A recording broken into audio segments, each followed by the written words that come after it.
14 দফা দাবিতে বিক্ষোভ দেখালেন পাথর প্রতিমা ব্লকের পূর্ণচন্দ্র শ্রী নারায়ণপুর গ্রামের বহু মানুষ।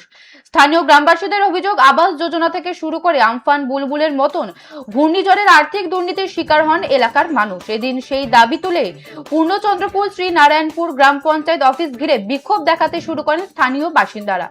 পরিস্থিতি উত্তপ্ত হয়ে উঠলে ঘটনাস্থলে পৌঁছায় বিশাল কেন্দ্রীয় বাহিনী ও পুলিশ বাহিনী।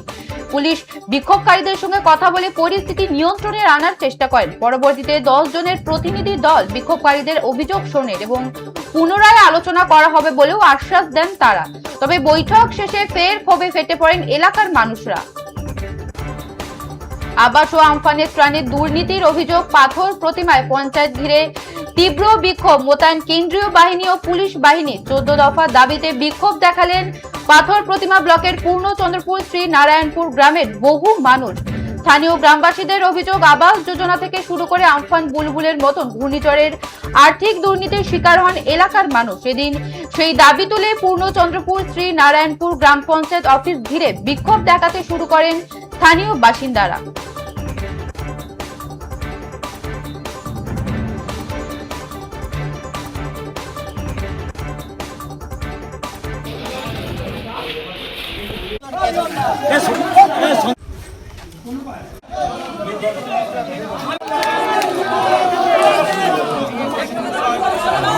দাদা, ইতিমধ্যে 14 দফা বিভিন্ন রকমের দুর্নীতি বা এটা নিয়ে আপনারা প্রধানকে আজকে ডেপুটেশন দিলেন, কি শেষ পর্যন্ত কি কথা হলো আপনাদের? শেষ পর্যন্ত প্রধান সাহেব যে সমস্ত তালিকাগুলো চেয়েছিলাম সেগুলো উনি দিয়েছেন।